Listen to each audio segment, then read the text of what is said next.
అంటే మా అమ్మమ్మ అక్క చెల్లూరే, మా అమ్మమ్మ అన్నయ్య చెల్లూరే, మా అమ్మాళ్ళ చెల్లూరు అయితే మా అమ్మ మా మా అమ్మాళ్ళ మేనమామికి ఇదేంటి ఇల్లు అవతల చర్చి అయితే ఆ చర్చి కడుతుంటే ఇక్కడ వరకు కచ్చ పోసుకుని బెందరు తొక్కినాం.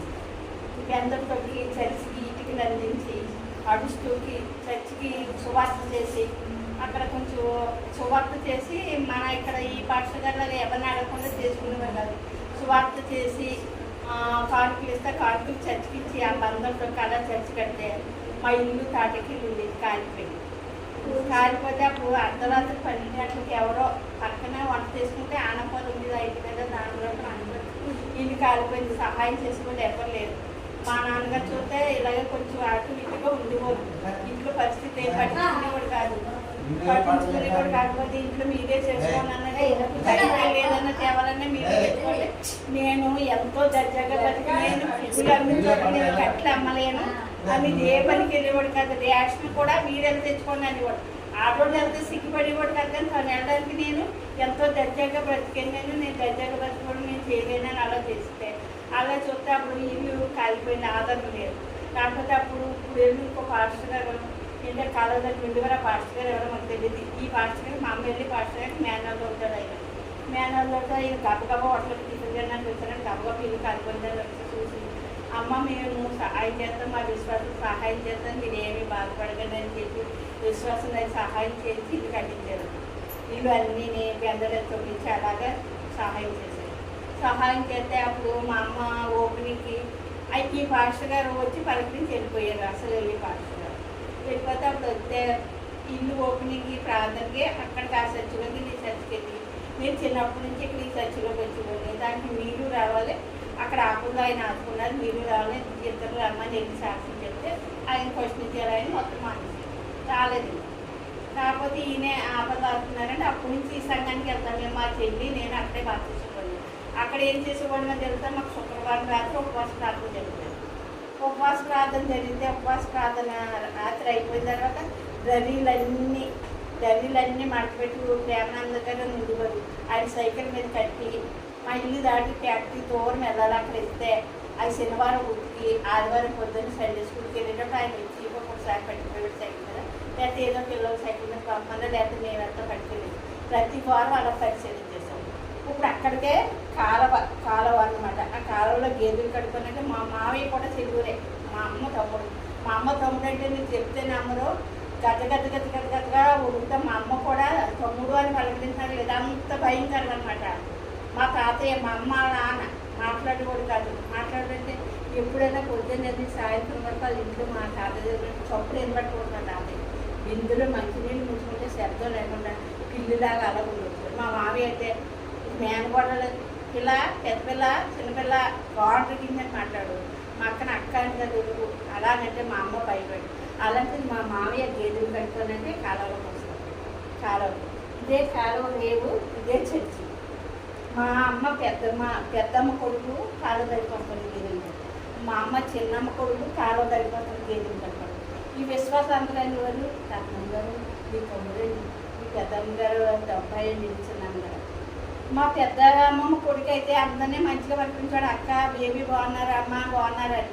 ఈ చిన్నమ్మమ్మ కొడుకు మా మావయ్యకి ఎలా పడితే అలా ఆ మావయ్య ఎదురకుండా అన్నీ చూసి అన్నీ కడిగి ఈ ఉపవాస ప్రార్థనలు వస్తున్నాయంటే జనవరి 1 వస్తుందంటే అందరూ కుటుంబం అందరూ వెళ్ళి ఇంకా విశ్వాసం అందరూ వెళ్ళి మొత్తం ఫాస్ట్గా ఇంటి పరిచయాన్ని చెప్పక్కర్లేదు. ఏది వస్తుందో మొత్తం అంతా సమర్పించేసారు. అన్ని సామాన్లు తీసారు. ఇల్లు దుంపేస్తాం, సామాన్లు తోమేస్తాం. ప్రతి ఆదివారం నేను చేస్తాం. సున్నాలు కూడా వేసుకుంటాం. అన్నీ అలాగే చేసుకోవాలని అనిపిస్తారు. అలా భయపడకుండా ఊళ్ళోనే అందరూ అయినా మరి మా పెద్దనాళ్ళు, మా నాన్న అన్నదమ్ములు ముగ్గురు. ఆ పెద్దనాళ్ళు ఇంకా కట్టినరు చాలా బాగుంటారు. మరి రెండో పెద్దనాన్ని పాస్టర్ గారు చూశారు. అస్సలు దేవుడు అంటే ఇష్టం ఉండదు. అస్సలు గంగివారు పాస్టర్ గారు మా పక్కన ఉన్నారు. ఆ నాన్నగారికి ఈయనకి మా పెద్దనాన్నకే పరిచయం. అక్కడ కూర్చుని కూడా వాళ్ళు ప్రార్థన చేస్తున్నా కానీ అంత కోపం ఆ పెద్దనాన్న. అలాగా వాళ్ళందరూ ఉంటుండగా మేము అంత పరిచయం చేసాము. చేసాక గొప్పకు చెప్పట్లేదు, నేను నామ మహిమార్గం చెప్తున్నాను, పరిచయం నేర్చుకుంటారు. ఎంత దీవెనతో చెప్తున్నాను నేను, నాకు ఎవరిని చెప్పట్లేదు మాట. అప్పుడు ఏమైందంటే మేము ప్రతి భోజనాలకి ఏదైనా ఆకులన్నీ అందరూ భోజనం చేసాక నేనే తీస్తామని సమర్పించాను. అంటే ఇక్కడ గొప్ప చెప్పట్లేదని ముందే చెప్పేది నా మహిమతో. అందరిలోని మొత్తం మా సంఘర్షులు ఎన్ని 100 జనాలు ఉన్నారో అందరిలో మరి ఐక్యేషన్ మా ఇదేం మహిమతో. అందుకే అమ్మ రత్నం గారు, అమ్మ బేబమ్మ, పెద్ద బేబమ్మ, చిన్నమ్మ మీరు తీయొద్దండి, మాకు పరిచయం దేవుడికి ఏంటంటే ఇప్పుడు ముందరే ఉంది. ఆ దీవులు ఉన్నాక అప్పుడు నాకు ఏమైందంటే ఈ వాగ్దానం వచ్చింది, నేను విడువను ఎడబాయను ఎప్పటికీ ధైర్యంగా ఉండమని. అప్పుడు మా పాస్టర్ దగ్గర తీసుకొని చూపించేది వాళ్ళు. తీసుకొని చూపించినప్పుడు ఆయన అన్నారు, నేను సేవలో వాడుకుంటాడేమో దేవుడమ్మా. జనవరి 1న చూపించారు, వాగ్దానం చూపించాను. ఆయనకి కావిలు కది అదేదో అంటారంటే అది వచ్చాయినా ఆవిస్తూ చనిపోయారు. ఆయన లేదు, నేను ఇక్కడ సేవకు వచ్చేసాడు పాస్టర్ పాస్టర్ అలా చెప్పి అంత పరిచర్యలో దీవెన ఉంటుంది. దేవుడు అత్యధికంగా దీవించాడు మా కుటుంబం. ఏ లోటు లేకుండా ఉన్నతంగా దీవించాడు మమ్మల్ని. ధనం నుండి కాదు, మా కాస్ట్యూమ్ కాదు, ఐశ్వర్యం నుండి కాదు. మాది 18 గుంటలు సేను. మా నాన్న, మా పెద్దమ్మలు ఉన్నారు, మా అమ్మ తోటపడలు ఇద్దరు 5 పైసలు కట్నం తెచ్చుకోకుండా వచ్చారంట. వాళ్ళని వాడలు బళ్ళు వాళ్ళ కింద వాళ్ళ ఆశ్రమాలు అయిపోయారు. ఇద్దరు ఊళ్ళోనే ఒక పెద్ద ముగ్గురు కొడుకులు కూతురు, 2 పెద్ద నలుగురు కొడుకులు కూతురు, అందరూ ఊళ్ళోనే. అలాగైతే మా అమ్మ 6 గుంటలు సేను కట్నం తెచ్చుకున్నాక 12 గుంటలు సేను మా నాన్న కోటకు వస్తే కొంచెం దీనివల్ల గడ్డి వ్యాపారం చేసి అంతా పాటు చేసుకున్నాడు. ఈ అబద్ధం 1 రూపాయి తీసుకోలేదు, అందరికీ 10 రూపాయలు పెట్టాడు. కానీ అందరూ అన్ని ముందు ప్రకాశం ఉంటే అబద్ధంతో రూపాయలు తీసుకోలేదండి. ఆ పిల్లలంటే నిప్పు.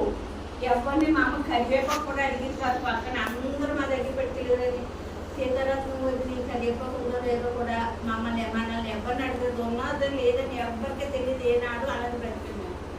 అలా పెడితే అంత ఉన్నతంగా దేవుడు దీవించని పరిస్థితి గురించి సిగ్గుపడకూడదు ఎవరేమన్నా. తర్వాత రక్షణ గురించి అసలు ఆలస్యం చేయకూడదు. ఎందుకు మరి 2 మాటలు దేవుడు చెప్పమన్నాడు అని చెప్పి నేను ఎవరు చిన్నపెట్టాలని కాదు, ఎవరు ఏమనుకోదు, పరిచయం చేయండి. తర్వాత ఏమో రక్షణ ఆలస్యం ఎవరు చేయదు. నేను చాలా ముందుకుంటే రక్షణ విషయంలో ఆ రోజు ఆ రాత్రి ఎంతో ఏడ్చి నేను రేపు పొద్దున్నే మన్నాడు ఆదివారం వచ్చింది, శనివారంతో ఉపవాసరాత్రి ముగింపాలి. అప్పుడు పార్సల్ అప్పుడే రక్షణ ఇవ్వమని వెళ్ళిపోయామన్నాడు. నేను రక్షణ అయినా మా పార్టీ ఆదివారం అనే కాదు, కాలం రేపే కదా, ఎప్పుడైనా ఇచ్చేసి రక్షణ అలా తీసుకున్నాను. అందుకెందుకో నాకు చెప్పమని ప్రేరణ వస్తుందని చెప్పాను. మీరు ఆలోచన చేయదు, చిన్న మాటలు వేరే గురించిందా.